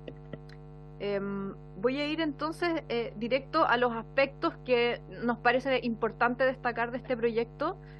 En primer lugar, el proyecto nos parece plenamente coherente con la estrategia que les comentaba. El trabajo prelegislativo que antecede al proyecto y que está relatado en las mismas mociones es algo muy valioso y que esperamos haga viable también el proyecto. Luego hay un tema específico, que es la creación de un plan municipal de prevención de la corrupción, que nos parece de todas maneras algo que esperamos también mediante indicaciones poder potenciar. La extensión de inhabilidades que se contemplan hacerlas aplicables a corporaciones también es algo muy valioso, destacable. La transparencia en las sesiones del Consejo, el fortalecimiento del rol fiscalizador del Consejo Municipal, y luego la restricción que se contempla para la contratación de personas en periodo electoral. Acá hay aspectos que se pueden ir mejorando. Nosotros sugeriríamos quizás algunos perfeccionamientos en alguna de estas materias. Por ejemplo, en el ámbito y foco del plan, en las reglas de responsabilidad administrativa, pensar no solo en referirnos a la naturaleza, sino también en reglas que la hagan operativa. Si puedes pasar a la siguiente. Reglas sobre capacitación de concejales. Ahí sería interesante explorar algunas obligaciones y también pensar en el informe que deben levantar los concejales. Si puedes pasar a la siguiente. Enseguida, la prohibición de contratación en periodo electoral quizás podría también evaluarse su ampliación a otro tipo de titularidad o calidad contractual, no solo las personas a contrata o planta, sino quizás también contrataciones a honorario. Y podríamos también pensar en fortalecer el rol del Consejo Municipal y pensar explicitar algunas cosas, estándares que se han dicho por la Contraloría vía dictámenes, recogerlas ya derechamente en esta ley. A la siguiente, por favor. Y con esto casi termino. Respecto del boletín 14.594, acá destacar que nos parece muy positivo que se incluyan a las organizaciones comunitarias funcionales, y sin embargo hay algunos aspectos de este proyecto que nos parece sí importante que plantear su perfeccionamiento, y cuando quizás estemos en ese momento lo vamos a mencionar. Si puedes pasar a la siguiente. Y con esto ya termino. Evaluación de nuevos temas. Acá hay tres grandes cosas que nosotros estamos analizando para incorporar al proyecto. Por una parte, el incremento de estándares en la rendición de cuentas de las unidades municipales, la prohibición de autoridades municipales durante un periodo determinado de tiempo para realizar lobby en dependencias de la respectiva municipalidad, y también la revisión de juridicidad de ciertos actos administrativos como grandes compras, proyectos o situaciones que sabemos que generan mucho riesgo de corrupción. Eso, en general, el proyecto nos parece muy positivo y esperamos poder acompañar a la comisión, servir de apoyo para que este proyecto pueda avanzar y pueda ser despachado. Nos gustaría, ojalá, al Senado antes de junio. Muchas gracias. Gracias, Valeria. Este es un tema muy importante en la crisis social y de legitimación de las instituciones que estamos viviendo. Este es un proyecto que viene a subsanar y también a hacerse cargo de una deuda pendiente con la sociedad de nuestro país, que ha visto largamente cómo estos casos de abuso han estado a vista y paciencia de toda la ciudadanía sin poder tener herramientas eficaces de control para lo que ya hemos visto lamentablemente en los últimos años.